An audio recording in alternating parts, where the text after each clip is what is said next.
Le programme de migration pour le développement financé par l'Agence italienne pour la coopération au développement est un programme qui a pour objectif de promouvoir l'entrepreneuriat des jeunes et des femmes au niveau des territoires transfrontaliers des pays entre la Guinée-Bissau, la Guinée-Conakry, la Gambie et le Sénégal, mais également de lutter contre la migration irrégulière. Au niveau de la formation en agroalimentaire, en partenariat avec l'Université Gaston Berger de Saint-Louis, particulièrement l'IFR S2ATA, 97 jeunes, hommes et femmes, dont la majeure partie, bien sûr, plus de 50% constitués de femmes, des départements de Saint-Louis, Dagana et Podor, ont été formés dans le domaine de l'agroalimentaire au sens large, du maraîchage, de l'agriculture biologique, de l'élevage, de l'aquaculture et de la transformation en agroalimentaire, qui leur a permis d'avoir des attestations certifiant cette formation-là.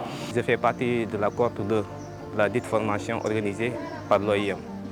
Bon, au cours de cette formation, j'ai appris un panoplie de connaissances, à savoir la production animale, la production végétale, l'aviculture et la pisciculture, etc.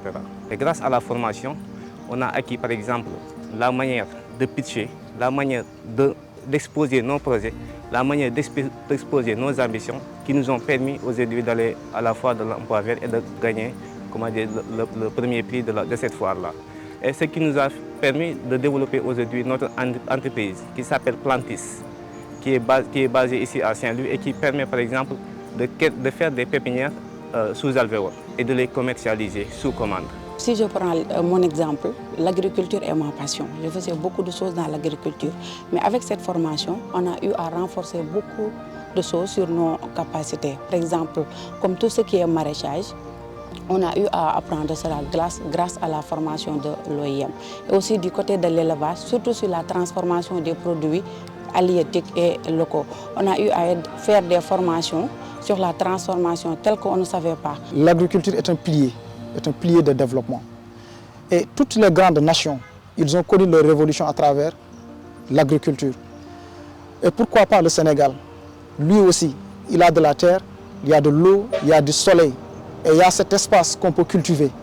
Donc, pourquoi nous les jeunes, on ne peut pas s'intéresser sur l'agriculture et aussi répondre à la sécurité alimentaire et aussi d'une façon durable? L'impression que j'ai eue pour la formation, je dirais que c'est vraiment un avantage parce que j'ai eu la licence en agrobusiness et je suis en master en développement rural. Je n'ai jamais eu la chance de pratiquer toutes les connaissances que j'ai eu à acquérir là-bas. Donc avec la formation, j'ai pratiqué tout.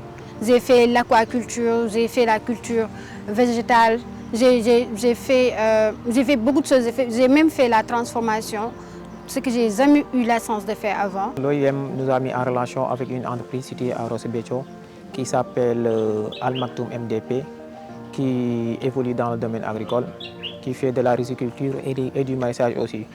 Là-bas, nous étions 9 étudiants.